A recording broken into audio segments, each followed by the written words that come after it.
Swadika, I'm Sydney Chandler, and I play Wendy in Alien Earth. Sawasdee krub. My name is David W. Zucker, and I'm an executive producer on Alien Earth.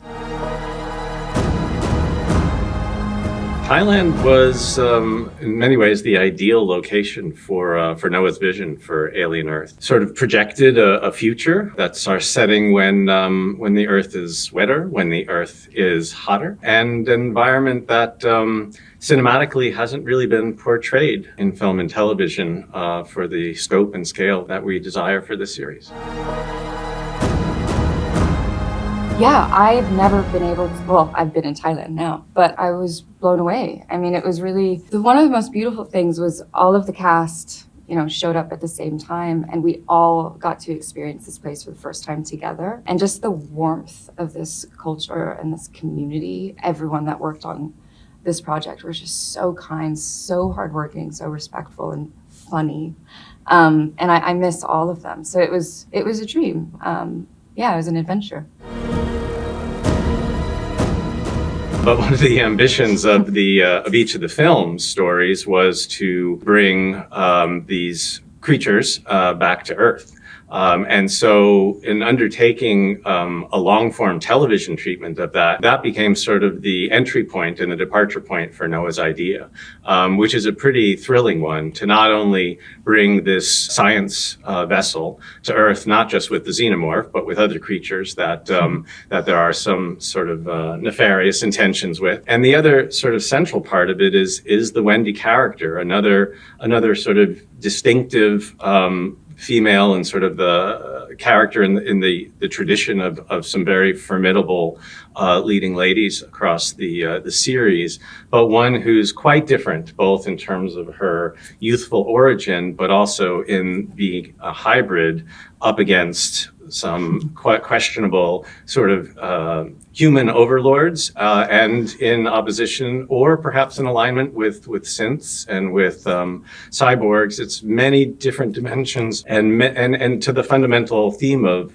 Alien Earth, which is what's the future of humanity, and for Wendy, with what creatures, human or otherwise, does she ultimately align?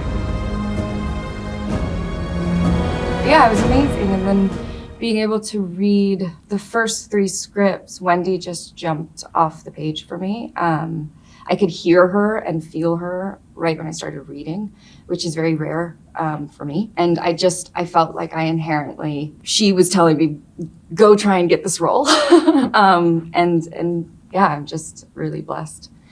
She's been my favorite character by far that I've ever been able to live with.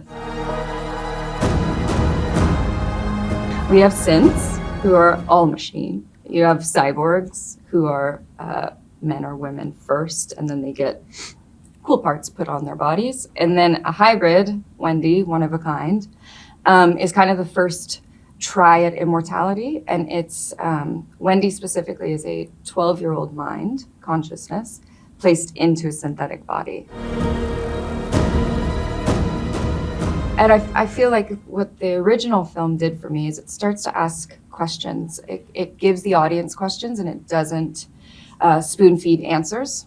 And this show does the same. And so I think it just gives you some more questions about humanity, about consciousness, about connectivity, family. There's so many, and it doesn't spoon feed you. It's a very deep and surprisingly emotional and intimate experience. I find your identification and connection with characters keeps shifting throughout, as you're constantly trying to understand what the intentions and agendas of each character might be. But ultimately, to Sid's point, is what I find is it's much more deeply relatable than any of the films, in the sense that when the original was made, it was a different kind of sort of faceless corporation. What Noah's doing is bringing it into our modern era, where suddenly these individuals do have faces, do have identities, and often some real declarative and deeply disturbing objectives, declared or otherwise, recognize this struggle we're all having with how do we relate to AI in this reach for immortality, which is what Wendy's designed to potentially provide for. At what cost? I think what's exciting about the series is horror takes on a lot of dimensions. There's moral horror, there's body horror, there's horror from fear, and you really ask the question, well, building better worlds for who? To all our Thai fans, don't miss Alien Earth, an FX original series. It's the very first time the aliens land on Earth. We have poured everything into this project to bring that fear to life. Don't miss it. Now streaming only on Disney Plus Hotstar.